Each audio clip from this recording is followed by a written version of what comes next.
Good morning class, সুপ্রভাত সকলকে। আজ আমরা যে বিষয়টি পড়ব সেটি গত দিনে যেটি পড়েছিলাম কমলাকান্ত, তার যে অনুশীলনী অংশ আমরা সমাধান করতে শুরু করেছিলাম সেই অনুশীলনী অংশরই প্রশ্ন নম্বর 7 এবং 8 আজকে আমরা করব। 7 নম্বর প্রশ্নে আছে পদ পরিবর্তন।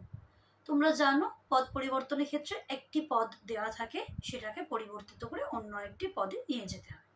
সেরকম আমাদের অনুশীলনীতে যে যে পদ পরিবর্তনগুলি আছে সেগুলি আমি সমাধান করে দিয়েছি। তোমরা এগুলোর যে পিডিএফ পাঠানো হবে সেগুলো দেখে নিজেদের খাতায় লিখে রাখবে। তাহলে চলো চলে যাই প্রথম পদ পরিবর্তনে। আমাদের প্রথম পদ পরিবর্তন হলো লোভ। এই লোভ শব্দের পদ পরিবর্তন করলে হয় লোভী। এর পরের পদ মিথ্যা। মিথ্যাকে পদ পরিবর্তন করলে আমরা দুটো পেতে পারি, এক মিথ্যাবাদী এবং দুই মিথ্যুক।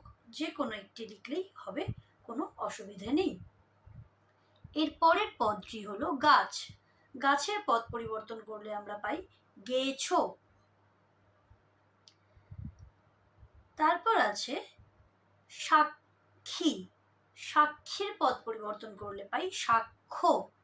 সয়াকা ক্ষয় মধ্যশয় ক্ষীয় জফলা, সাক্ষ্য। এর পরের পদ পরিবর্তনটি হলো ক্ষতি। ক্ষতি শব্দের পদ পরিবর্তন করলে আমরা পাই ক্ষতিকর। ক্ষতিকর। এবং এরপরে যেটি আছে সেটি হলো ঘর।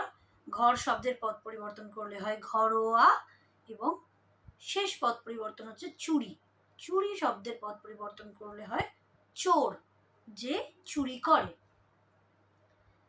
এরপর আমরা চলে আসছি প্রশ্ন নম্বর 8, যেখানে আছে লিঙ্গ পরিবর্তন করা। লিঙ্গ পরিবর্তন মানে একটি লিঙ্গে দেওয়া আছে, সেটি স্ত্রীলিঙ্গ যদি হয় তাহলে আমাদেরকে পুংলিঙ্গে লিখতে হবে, যদি পুংলিঙ্গ দেওয়া থাকে তাহলে আমাদেরকে স্ত্রীলিঙ্গে লিখতে হবে। তো প্রথম শব্দটি পুংলিঙ্গে আছে, ব্রাহ্মণ। এটি একটি পুংলিঙ্গ, এটিকে স্ত্রীলিঙ্গে করলে হয় ব্রাহ্মণী। এর পরের শব্দটি আবার স্ত্রীলিঙ্গে দেওয়া আছে, গোয়ালিনী। গোয়ালিনীকে যদি আমরা পুংলিঙ্গে পরিবর্তন করি তাহলে হয় গোয়ালা। এরপর আছে পরমেশ্বর। পরমেশ্বর শব্দটি পুংলিঙ্গ, এটিকে যদি আমরা স্ত্রীলিঙ্গে নিয়ে যাই তাহলে হবে পরমেশ্বরী। তাহলে আমাদের যে লিঙ্গ পরিবর্তনগুলি আছে সেগুলো জানো, যে আমাদের স্ত্রীলিঙ্গ থাকলে পুংলিঙ্গ এবং পুংলিঙ্গ থাকলে স্ত্রীলিঙ্গে পরিবর্তন করতে হয়। আমরা ঠিক সেরকমটাই এখানে করলাম। এরপরে যদি কারোর কোনো কিছু বুঝতে অসুবিধে থাকে অবশ্যই আমার সঙ্গে যোগাযোগ করো। Thank you.